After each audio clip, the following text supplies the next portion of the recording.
Welcome to the Robert Lewis Sermons Podcast, an archive of Robert Lewis's sermons while at Fellowship Bible Church in Little Rock, Arkansas. We hope you are encouraged and deepen in your love of Christ while enjoying this podcast. Here is this week's message. We are going to land in some of the more basics of the Christian faith today, and so I'm excited about that.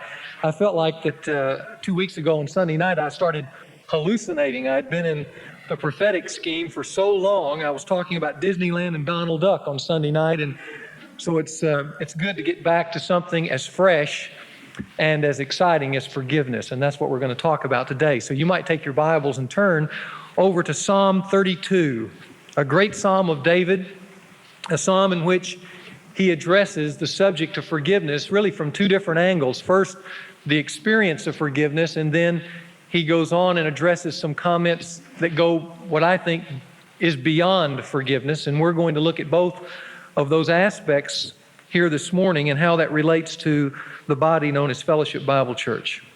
You know, this psalm starts on a very high note, and by the way, Rich, it is Psalm 32, isn't it? Okay, just wanted to be sure.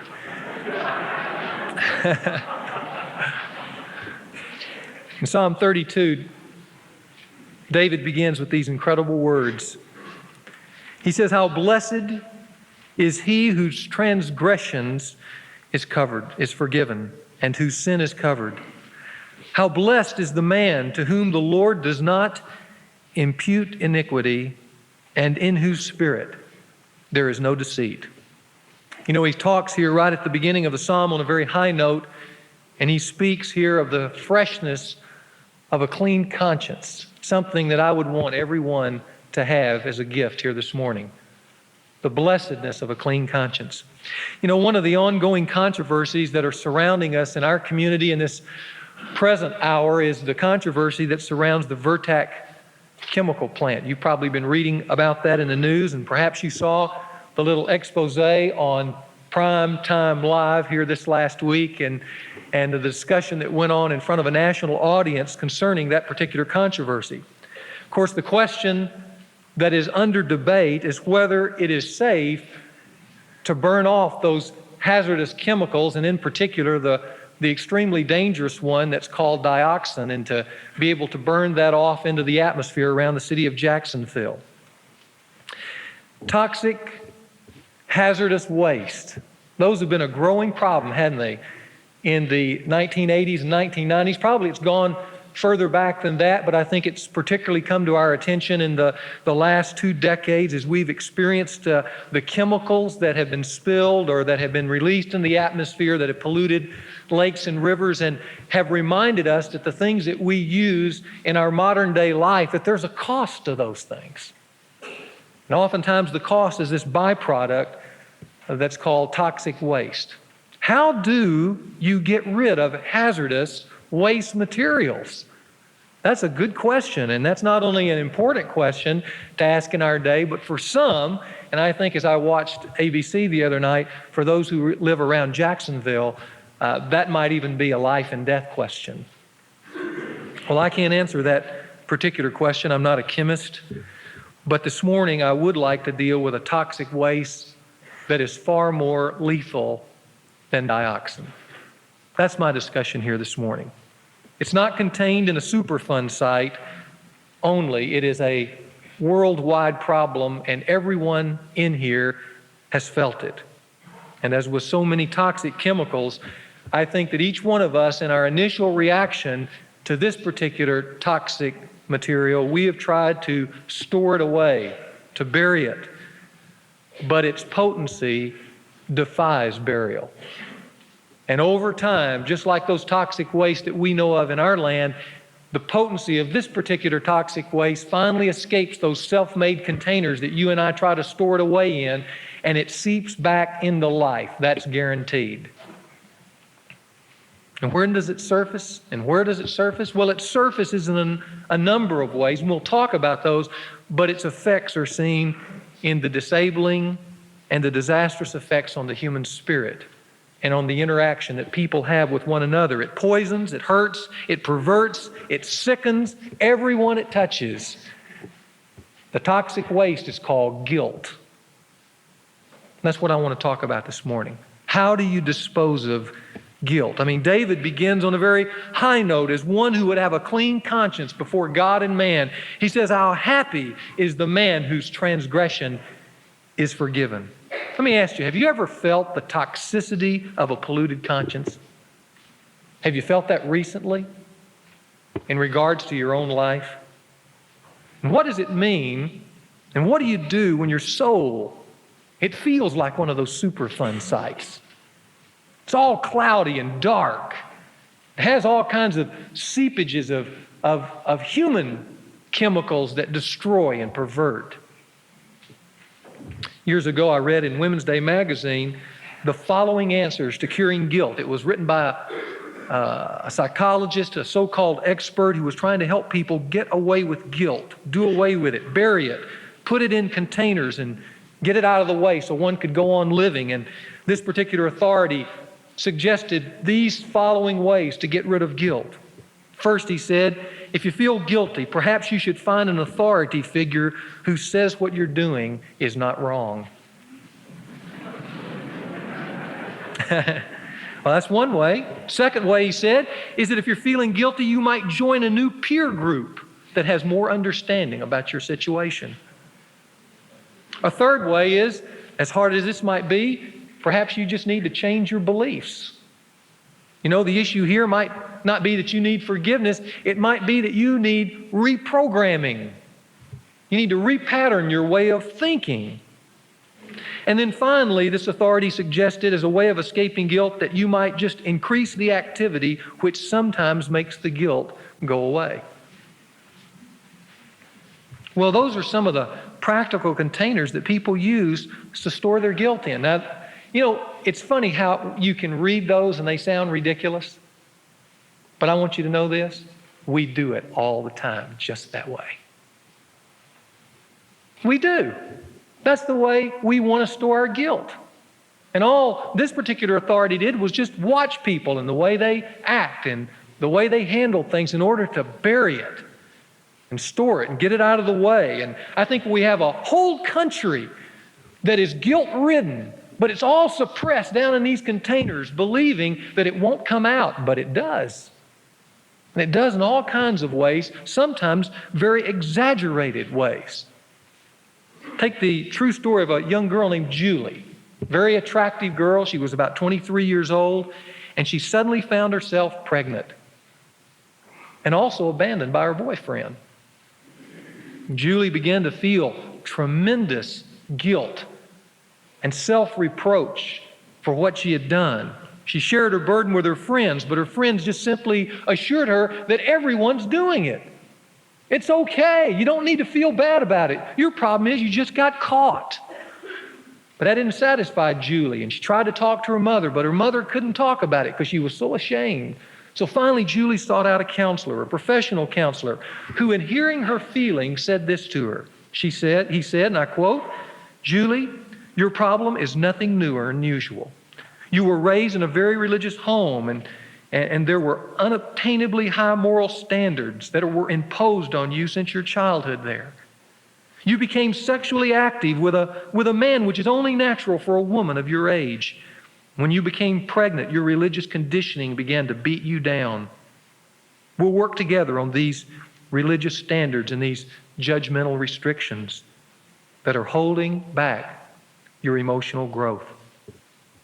Well, Julie took that advice and she stored her guilt in that way, and over a period of time, the guilt went away. Fact is, she gave birth to a beautiful baby boy and enjoyed that relationship with that young baby boy the first months of his little life. But then, about a year later, a neighbor came to visit Julie one day and knocked on the door, and there was no answer. She noticed the door was open, so she walked into a very darkened living room, and she heard someone sobbing uncontrollably. And suddenly this neighbor found herself yelling at Julie, saying, "Julie, what are you doing?" And there was Julie, knees bent on the floor, rumpled, disheveled looking, tear-streaked face with hair all messed up and in her eyes, choking the life out of that little baby boy. Well, the neighbor was finally able to pry Julie's hands off that little boy.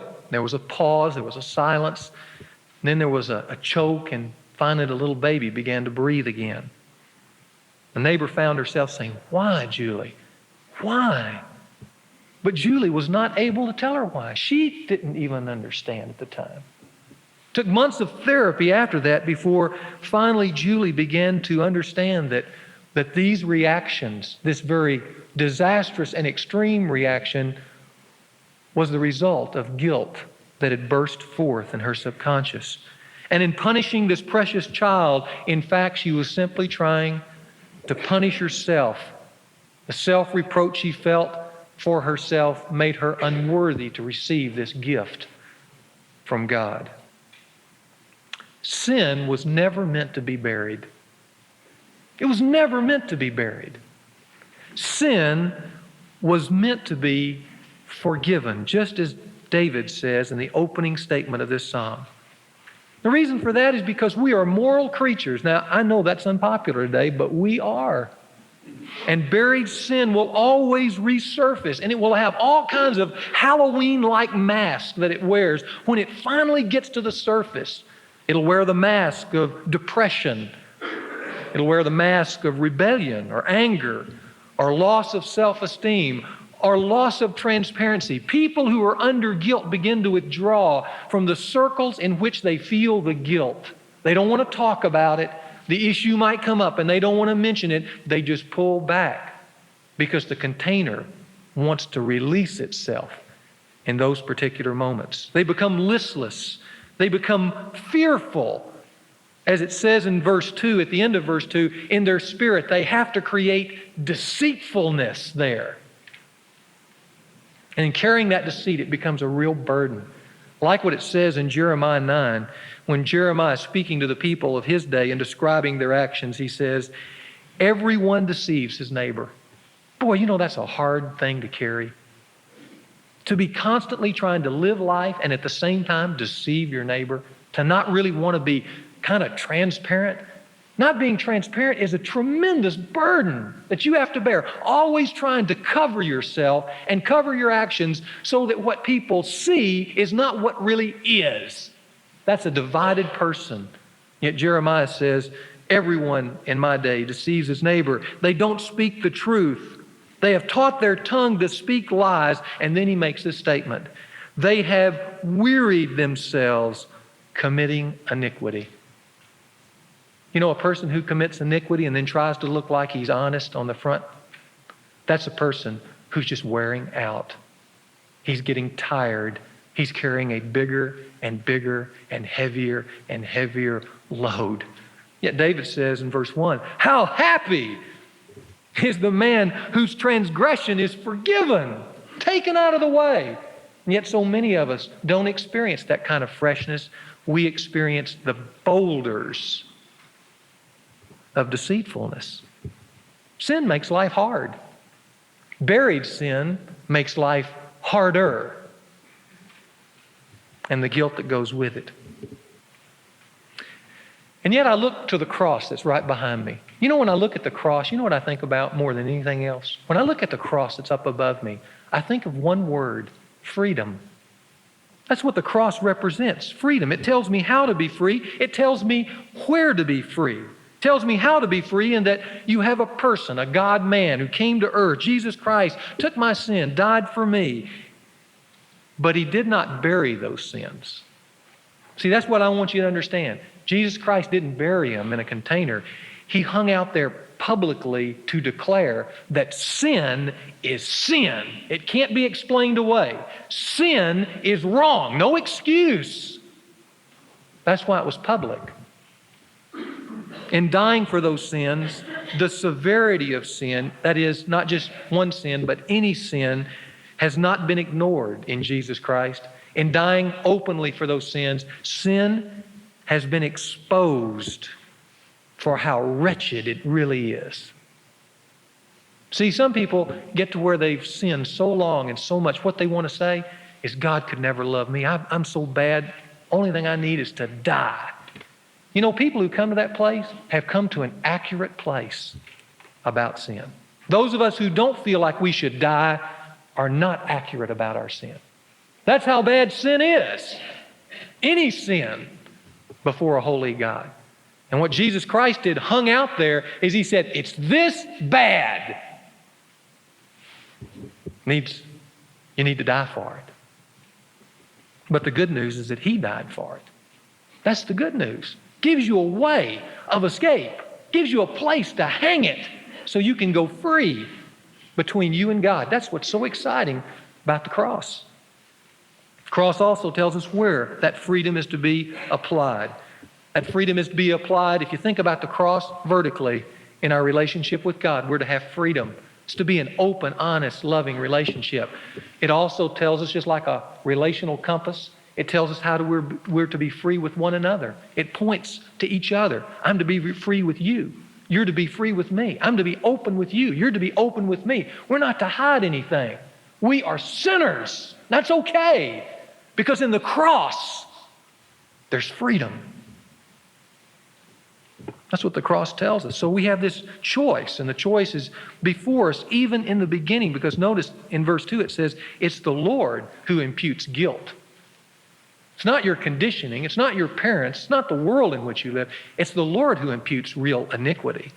So the choice is either to carry or to bury the toxicity of sin and then suffer the poisons of weariness that suffer, or it's to believe the cross of Christ and to experience the freedom that comes with being and feeling forgiven. Sounds easy, doesn't it? You know, when I present it like that, it sounds so easy. Because who would want to bury all those things and not admit guilt and have that kind of freedom? Who would want to do that if that was my choice? But you know, life is always cloudy. It doesn't make the choices appear that clear. And so in our natural instinct, we don't choose the cross. No, even David didn't choose the cross. I mean, this psalm starts on a very high note. Fact is, if you look at a lot of the psalms, they start on a very high note where the author of the psalm is experiencing the freshness of this relationship with God. I mean, he starts by saying, hey, I am free. But David didn't start there with his particular sin. You know where David started? He started in verse 3. That's where David started in this process. It's the place that you and I start. It's the first response, the natural instinct that we all have. And here's what happened when he sinned. He sinned, and then after he sinned, he did this. He says, I kept silent about my sin, and my body wasted away. Through my groaning all day long, for day and night, thy hand was heavy upon me, and my vitality was drained away as with the fever heat of summer. Have you ever experienced that? Maybe this morning, as I speak, and I do believe this will take place, there will be some here who it will be like the voice of God is speaking off these pages to you. Because as I speak, that little container is just cracking open. And all that stuff wants to get out and be relieved. But you're going to have to follow the psalm. Well, here's what this says. David says, I kept silent about my sin. He doesn't tell us which sin it is. Just historically, there is a sin that comes to mind that most people focus on. It was the sin that David had with that woman Bathsheba. From time to time, all of us can look back on a particular sin where that sin made us feel like this. I have mentioned this before, I think, in the discovery classes, but I can remember one particular sin that was so out of place to the setting that I felt that. It's when I was in seminary.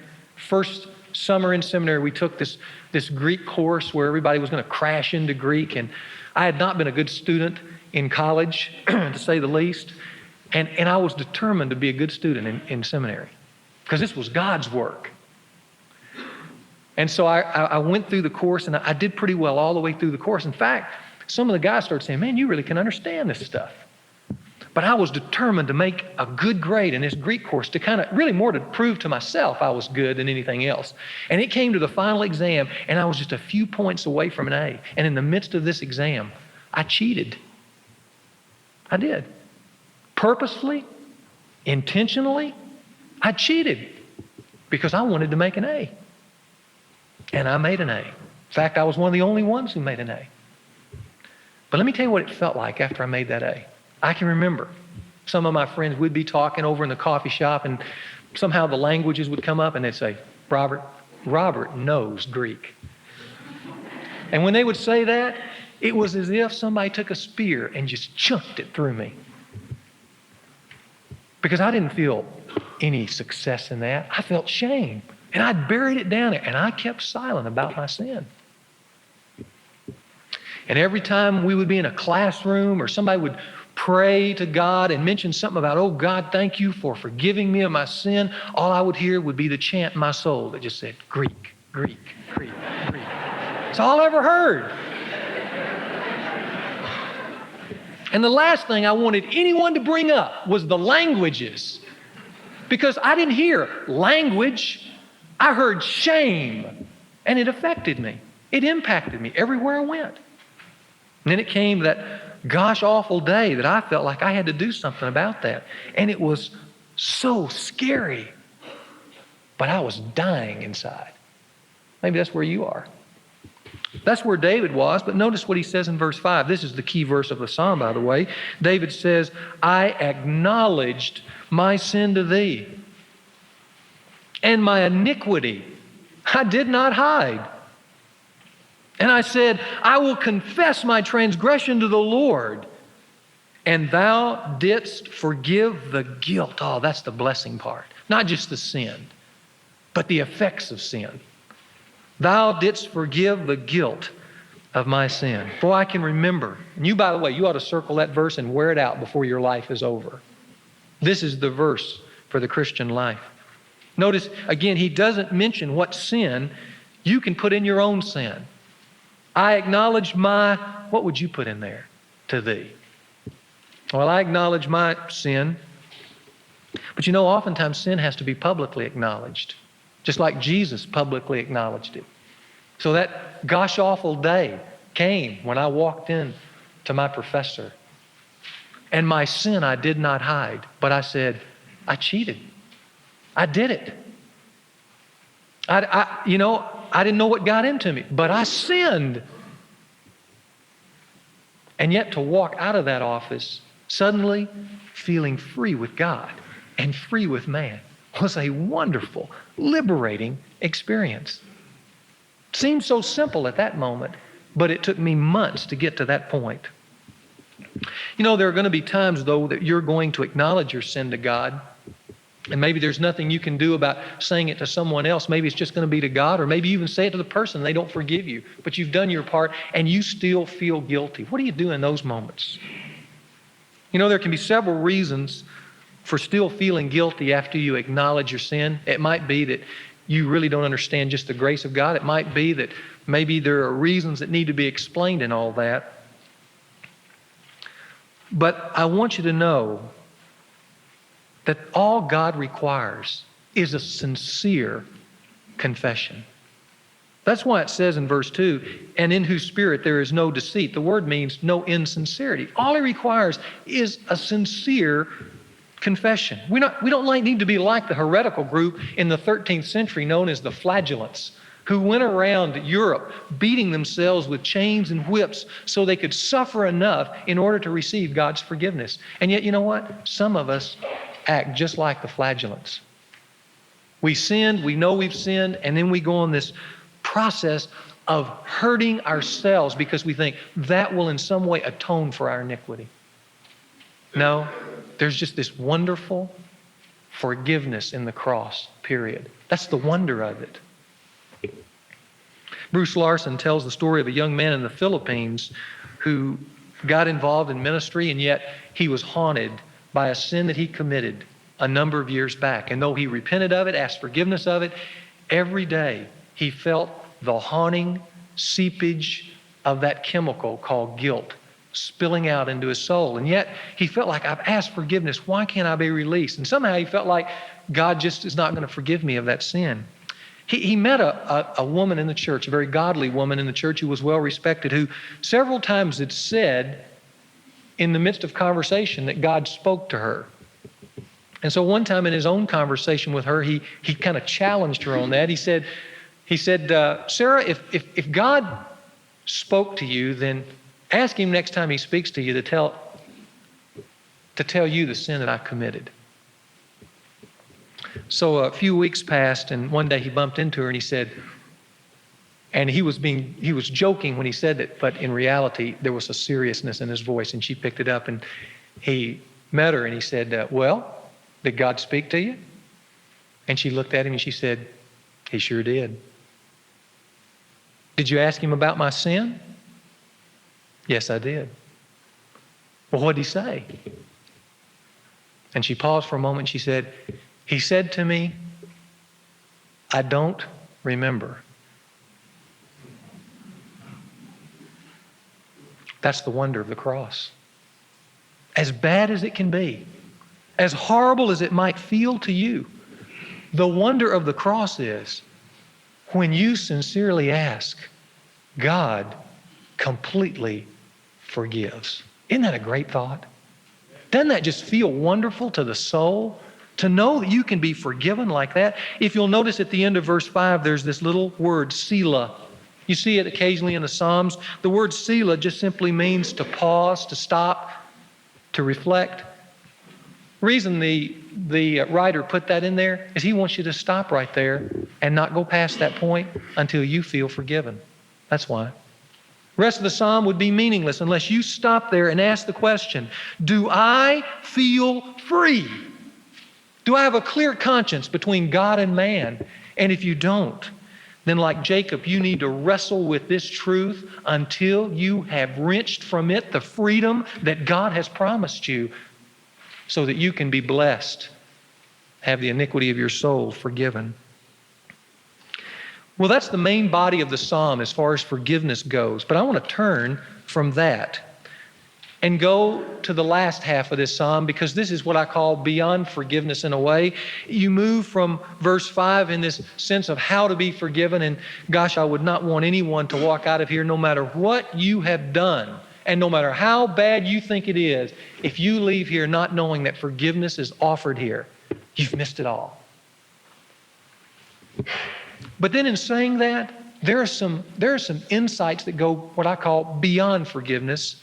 A lot of wisdom in this psalm, starting in verse 6. Because when you move into verse 6 all the way through verse 11, if I could just kind of bring it to what I think it's trying to say, he is addressing in a subtle way some forgiveness fallacies. I just told you the truth of forgiveness, but there's also some exaggerations about forgiveness that seem to sometime run rampant through the Christian community. And I want to look at those from the standpoint of these verses. First of all, look at verse 6.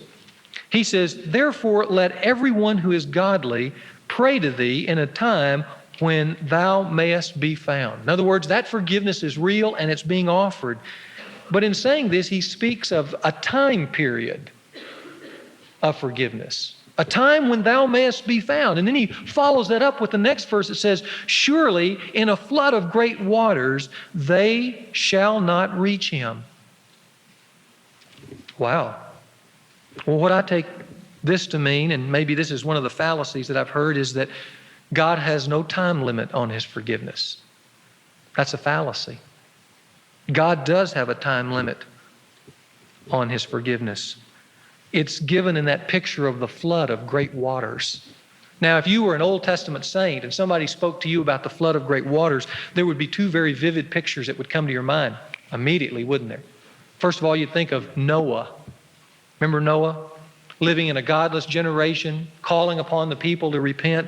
And God comes to Noah and he says this, Noah, my spirit will not strive with man forever.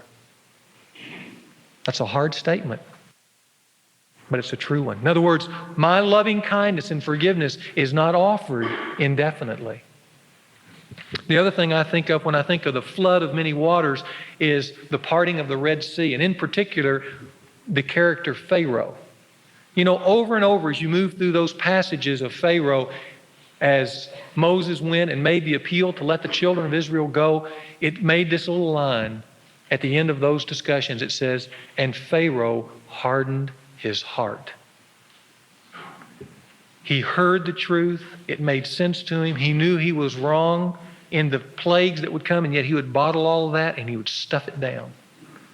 And it says, and Pharaoh hardened his heart, and Pharaoh hardened his heart, and Pharaoh hardened his heart. And there came a moment in the midst of that hardened condition when he was at a place, not that God wouldn't have offered forgiveness, but that he was beyond forgiveness. And he perished. He and his army. You know, there are people who reach a place where things are so shut up in their life, there's no ability to be transparent, that they go beyond forgiveness. There's a time limit that's involved here. There is a place where forgiveness gives way to judgment. The forgiveness of God is offered to you here this morning. And if you feel bottled up, don't let this time go, because you put just another casing around it. There comes a place where God's Spirit will not strive with you forever. Not in these offerings of these great gifts. So that's one fallacy that I see. The second fallacy comes in the verses that follow, starting in verse 8. Let me give you the fallacy first, and then I'll explain it and illustrate it. Forgiveness is not synonymous with full reconciliation. Forgiveness is not synonymous with full reconciliation. Now listen very closely. In verses 8, 9, and 10, I think what is being described here is a process of reconciliation, a full process of reconciliation that forgiveness only starts the process. Notice he says in verse 8, I will instruct you and teach you in the way that you should go. I will counsel you with my eye upon you. This is a forgiven person who's reached out and received that forgiveness. But once he's received that forgiveness, God says, that's not the end. That's just the start of a new beginning. Let's go on and finish it out. And let me tell you what you need to do and where you should go and how you should finish out the process now that forgiveness has been granted. That's what verse 8 is introducing us to. It's a process that goes beyond, I think, forgiveness. Now, why is it important to know that forgiveness is not synonymous with full reconciliation?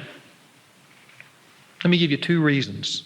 Write these down. First of all, some have tried to use forgiveness to excuse themselves from the responsibilities that then bring full reconciliation. Some try to use forgiveness that excuses themselves from the responsibility that then brings full reconciliation. Let me explain it this way. Let's say that today, church is over, you see me go out to my car, my old 7-year-old Pontiac, and I get in and I start backing up, and you notice that I'm backing it into your brand new Mercedes. Okay? And so you're just walking out of church, and as you walk out of church, you see this, and you see the glass shatter on your new car, and the whole right side kind of fold up like a hamburger. All right? And you're aghast, and you see me jump out of my car and run over and look at all these dents and creases that I've now placed in your brand new car with my old one, and you see me bow in prayer. And I pray these words, Dear Lord, please forgive me for being so preoccupied and clumsy. And give my dear brother grace as he sees the extensive damage that I have caused out of sheer negligence, and provide for his financial needs. As he takes this car to have it repaired, thanks, Lord, amen. And as I drive away, and as I drive past you, I wave and smile, and I say, everything's okay, brother. God has provided me forgiveness, and I have prayed that God might provide for you provision. Bye. Now, would that take care of it in your mind? Would you feel that this part of the cross has been fulfilled in my asking forgiveness? I mean, certainly in asking forgiveness, I am forgiven. And certainly if I came to you and asked you forgiveness, and I really had a contrite spirit, would you forgive me? Yes, but that doesn't end the process, does it?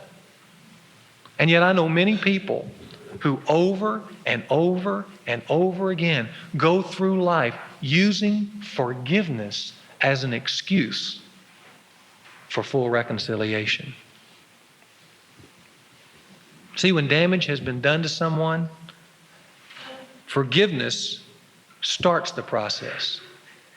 But one must go on and restore what is within his or her power to restore. And how do they know what they need to do once the damage has been done? That's what verse 8 is all about. You go to God, and what God says, okay, you're forgiven. It's clean. You need to feel okay about that. We make mistakes. But now I will instruct you and I will teach you in the way that you should go so that we can make life feel not only free, but others can feel free towards you. And you know where I see that so much?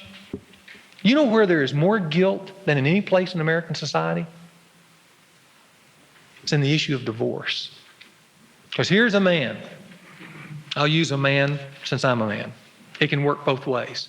But here's a man, he grows up, he gets married, he has a couple of children, and at some place in his marriage, he decides to forsake this woman.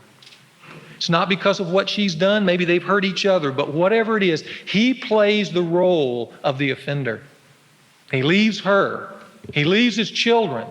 He goes out, maybe he remarries or she remarries, but he's out just kind of wandering around, but because he settled it in the court, in his mind, it's over. So he takes all that guilt and he buries it down in there. And he goes through life, but what he doesn't realize in all the relationships that follow, every time marriage comes up, there's this little seepage of guilt and bitterness and anger and reminders of his failure. And it becomes heavy, and he carries it through his life. But now he finds another young woman, and they get married. And in the midst of that marriage, they come into a church. And all of a sudden, he hears the grace of God preached. And in the midst of that, that canister breaks open, and he realizes, I have sinned. So he receives the grace of God. But then he makes a fatal error. He uses the grace of God and the forgiveness that's been extended to him to then say, I have no responsibilities for my past.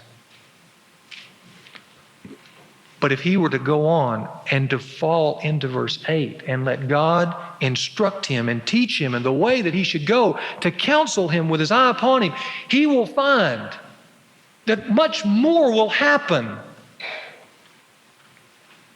And he will find that he can't clean up all that has been done now. There's been remarriages, new families formed. But you know what he will find? Because in that forgiveness, he'll feel free for a moment.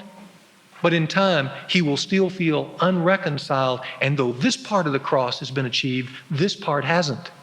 So every time his child visits him, every time he calls his ex, there is this guilt. But if he listens to God, he will do whatever needs to be done to correct the damage according to God's word. And when he does that, and sometimes it will mean sacrifices to do whatever he can within his power, he will feel towards his children and towards his ex-wife and to all those who are around during those times, as he is zealous to vindicate himself before God, he'll feel free. But if he goes on and uses forgiveness as an excuse that he is set free from those responsibilities which God's word says are there all along, he will never feel the full forgiveness of the cross. That's what I'm talking about. Some people also try to use forgiveness to excuse themselves from rebuilding healthy relationships. You know, for over 30 years, my father lived, and he did a lot of good things, but he was also a very selfish alcoholic.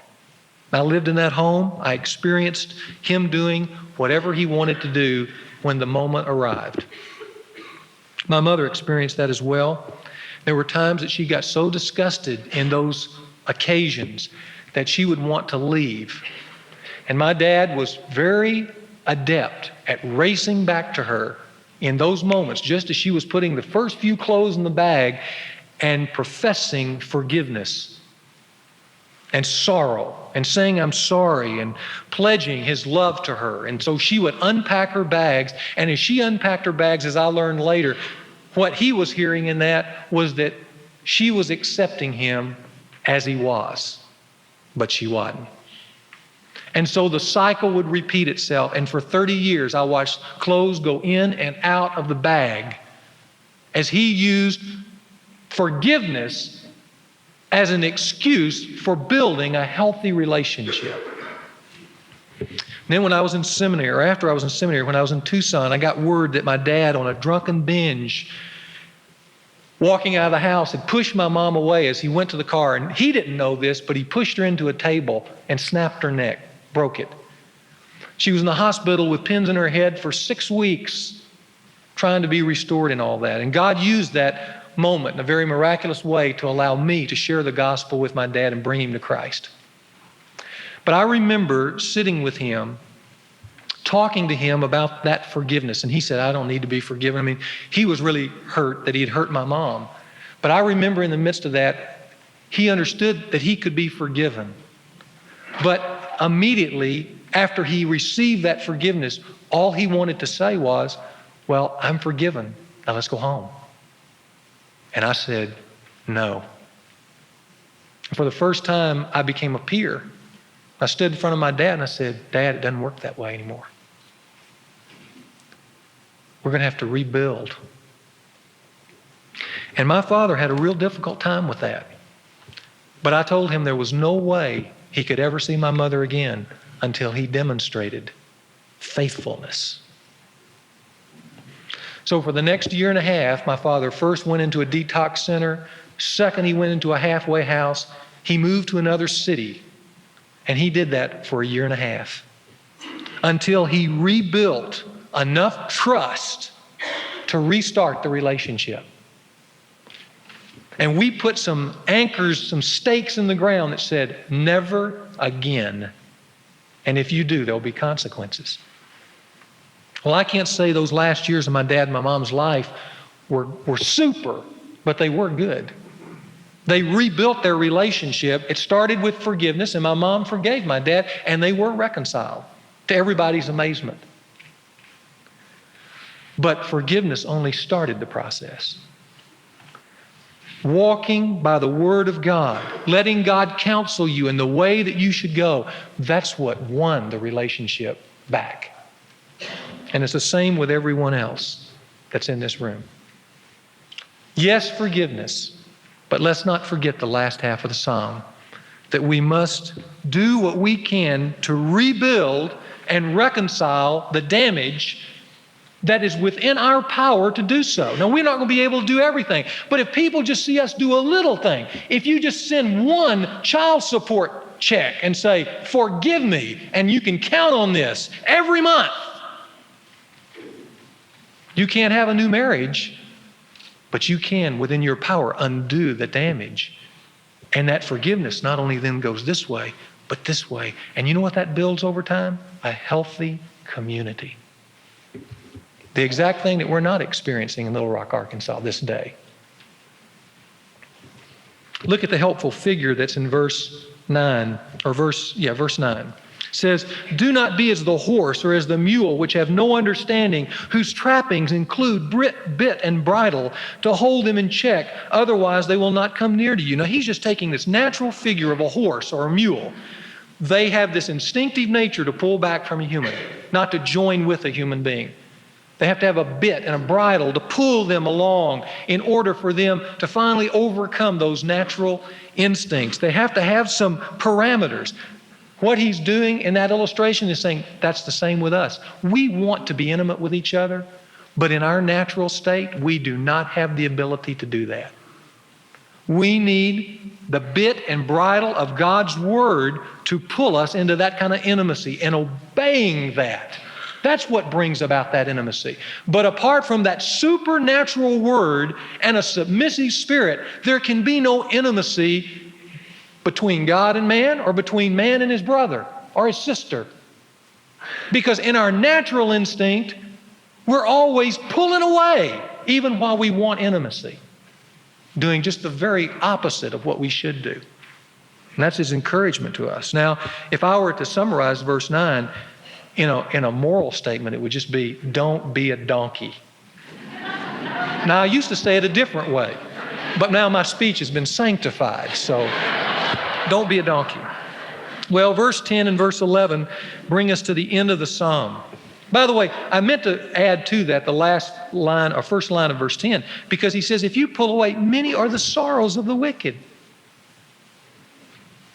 But now look how the psalm ends, and it ends on a high note. It's kind of a summary of the whole thing. It's describing what it's like to be a person like this that I've described, and in a community like this. It says, he who trusts in the Lord, loving kindness shall surround him. Be glad in the Lord, and rejoice, you righteous ones, and shout for joy, all you who are upright in heart. That is not hard to do for a person who is experiencing forgiveness this way and that way. It's not hard. But if you feel a check on your spirit, maybe there's a canister that's been loaded up and buried. See, there should be great rejoicing, for God's forgiveness is real and absolute. But there should also be rejoicing, for God's reconciliation process works, brings people together when they allow God to counsel them to undo the damage that has been done. The result of all that is a very healthy church body. If it was practiced by the community, it'd be a healthy community. If it was practiced by the nation, it would be a strong and healthy nation. There was a little boy who passed a pet store day in and day out, and he'd see these little puppies in the window. And over a period of time, he finally decided that he would get the courage up and go in and ask how much those puppies cost. The store owner told him, and so for the next months that passed, he worked himself and saved every cent he could make in order to purchase one of those puppies. Finally, the day came where he went to the store owner and broke open his piggy bank, asked the store owner to count all his change, and the store owner broke out in a big smile and said, "You have exactly enough. There's the pen. Go pick out your puppy." So the little boy went in, and all these little puppies, as they do, come racing out to you, licking your hand and gnawing on your fingers and those kind of things. But he went right past them to this one little puppy that was in the back end of the cage, somewhat lonely, and picked him up and brought him out and said, "This is the puppy I want to buy." The store owner looked at him and said, "Son, you don't want that puppy. I mean, that puppy was born lame. He's got a hurt leg. And you're a little boy that you need one of those puppies that can go out and run and jump and play with you. That's the kind of puppy you need." Little boy, seeing that, sat the puppy down on the floor and lifted up his pants legs that revealed 2 braces that were supporting him from a past childhood disease. And he said to the store owner, "Yes, he's crippled, but I'm crippled too. And I thought since we were both crippled, we could be friends."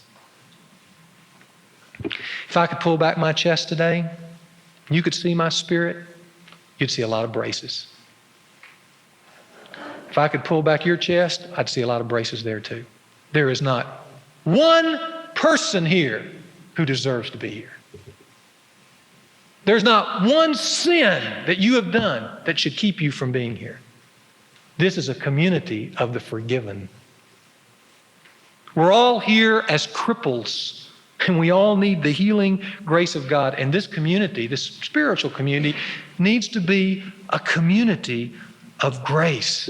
So if you're a sinner, if you're new, if you're visiting, welcome to the crippled. Because that's who we are. And I hope we'll always be that way, and accepting, as Bill talked about last week, and loving and gracious and compassionate to one another. But that's not the end. We're a community of the forgiven, but we're also a community of reconciliation. A community of healing. We're not like wild animals that stand apart from each other saying, "I'm forgiven," but they don't have any ability to reconcile. That's not us. We're a community that says, yes, we're forgiven. Yes, we're free. Yes, we need to feel that. But yes, we need to reconcile so that we can embrace one another without any sense of guilt. Free this way, free this way. That's the church family and forgiveness. Let's bow in prayer.